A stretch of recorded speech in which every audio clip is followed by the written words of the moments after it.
Hello everyone, I'm Andy Hodges coming to you live with your Sebastian Daily News and Weather.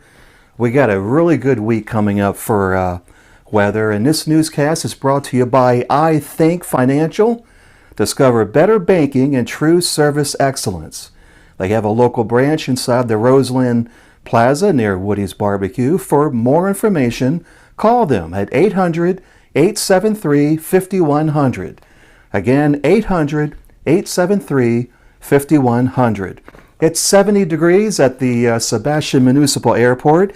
The overnight low tonight will be 55 tonight and for Monday night. There's no rain, but let's take a look at what we got going on with the satellite. We have two things going on right now. First, we have these winds coming out of the northeast, about 10 to 15 miles per hour now. So, and on the other side, we have this system that's blowing towards us. We're watching this system. In fact, let's change it to the air mass. And what the air mass shows is the actual air. You could see the air coming in from the northeast into Sebastian. And then we have this other system that we are keeping an eye on. This system isn't going to be anything big. It's supposed to be a blast of some cool air, but it's not going to be anything big. Like I said, we have warmer temperatures this week. Local radar, let's look at that. Clear, nothing going on around us at all. Just a beautiful day. If anything, we just have some haze over us right now from the north in that system that's in the west. Tuesday and Wednesday, we're looking at a high near 80 degrees, an overnight low near 63. Thursday and Friday is warming up to 87 degrees. The overnight low will be 70. And I tell you what, we could hit 90 degrees this weekend in Sebastian. We'll have another forecast later on this week, either Wednesday or Thursday, to confirm exactly what the temperatures look like. But as far as rain goes, there is no rain in the forecast, so we're looking good.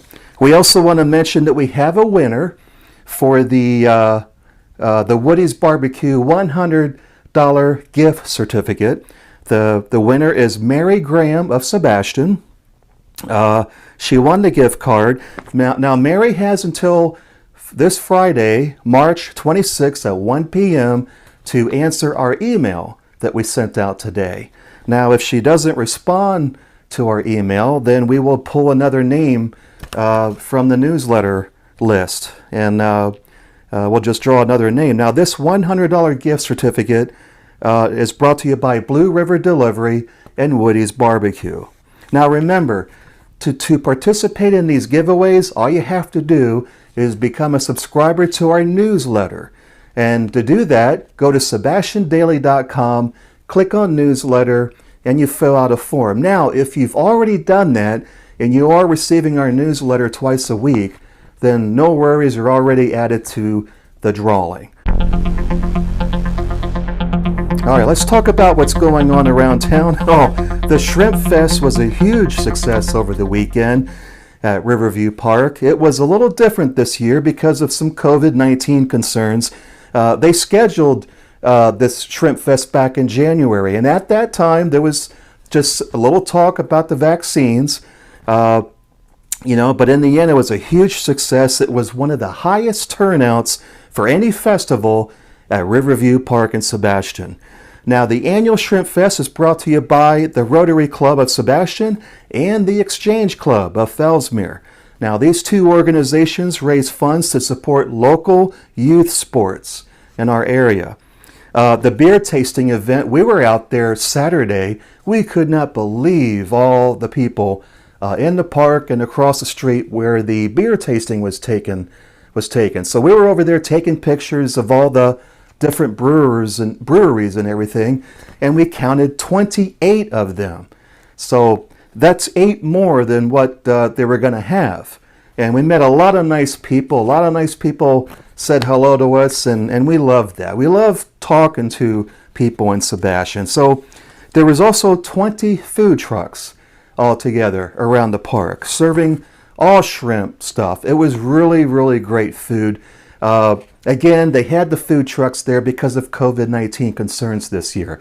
Next year, we'll be back to the regular Shrimp Fest with local restaurants, participating and making food and that sort of thing. But it was a huge turnout. Now, there's been some questions from people who have asked us, because we took a lot of pictures of the event over the weekend, which we do now have published at SebastianDaily.com under the Shrimp Fest article. Now, there's been some people that have contacted us, so they've asked us why so many people did not wear a mask during this event. And the truth is, most of these people have already been vaccinated. About 70% of the seniors in Indian River County have been vaccinated. So people are just moving on with their lives once they get vaccinated. And more and more people now, as of today, people who are ages 50 and older can now get the vaccine. So people who get the vaccine are returning back to their normal lives. It doesn't mean they're not, being safe. They really are. They are trying to be safe, but it was just a great event altogether. It raised a lot of money for the youth sports. And again, if you want to see the article and all the photos we published from the event on Saturday, visit us, SebastianDaily.com, and just scroll down to where you see the Shrimp Fest article. And in other news, a Barefoot Bay man is accused of robbing and beating a man at the Comfort Suites Hotel in Palm Bay. Police said the victim invited a female friend to stay overnight with him when he was woken by someone knocking on the door in the middle of the night. He also noticed that his female friend had disappeared and was no longer in the room. So he proceeded to answer the door. Once he did that, two men forced their way into his room, severely beating the victim and robbing him of all cash and other items. Now, the victim has a fractured jaw from the attack. He's got some serious injuries, but as far as we know, he's been released out of the hospital. But he does have a fractured jaw from this beating. Security video captured the incident, which was recorded the description of the vehicle, and it also had a Washington State license plate on this car. So the police sent out a bulletin with this description, and a short time later, the vehicle was seen in Mico. The Brevard County Sheriff's Office, a deputy saw the vehicle.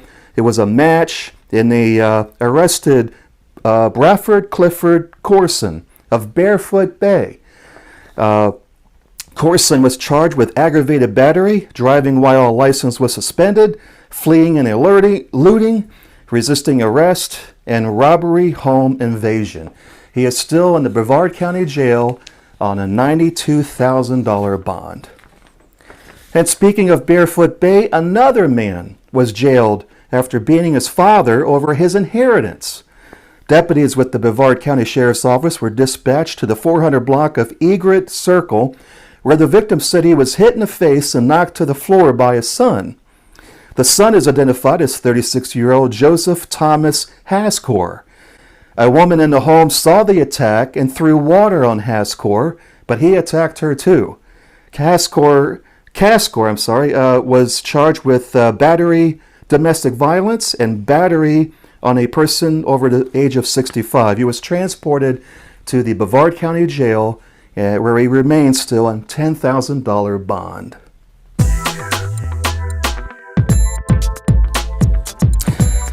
And over the weekend, St. Baldrick's of Indian River County had their annual shave event at Captain Harms in Sebastian. So far, St. Baldrick's of Indian River County surpassed $1 million and raised funds for childhood cancer research. The top participants for 2021 were Frank Menino, Jody Mazzola, and Ron Blank. Now, Joni was the first female Sebastian resident to raise over $10,000 for childhood cancer research. She has been a member of the Lions Club and was inspired to shave after watching a Lions Club video dedicated to childhood cancer research. To learn more and to see pictures from that event from the weekend. Just visit us at sebastiandaily.com and look down to where you see the St. Baldrick's article. And just a brief thing about COVID, the numbers are now averaging about 3 to 5 new cases a day just in Sebastian. Everything's low. Roseland, Micco, Grant, Barefoot Bay, Fellsmere, Wabasso, they're all low right now. Barefoot Bay had 2 new cases in the past 10 days. So all the numbers are low. It looks like things are getting better and better with this pandemic that has been troublesome for over a year now. Looks like we're going to be out of this thing soon. Now, speaking of COVID, now the deaths are also low. 1 death is way too many, but there was 1 new death reported today in Indian River County. But again, the numbers are low compared to January numbers. So everything is looking better and better, and it's because of vaccines. It's because people are being safe, wearing a mask, and washing their hands regularly. So there's, we've been in this. We've had one of the lowest numbers in the state of Florida throughout this whole pandemic, and I believe that it's because most people took it seriously enough to wear the mask and wash their hands regularly. So listen, this is going to be the past soon. I think it's going to be a great summer in our area. The temperatures are warming up already. So listen, thank you for watching our newscast. We'll have another one on Wednesday or Thursday. I'm Andy Hodges, coming to you live for Sebastian Daily.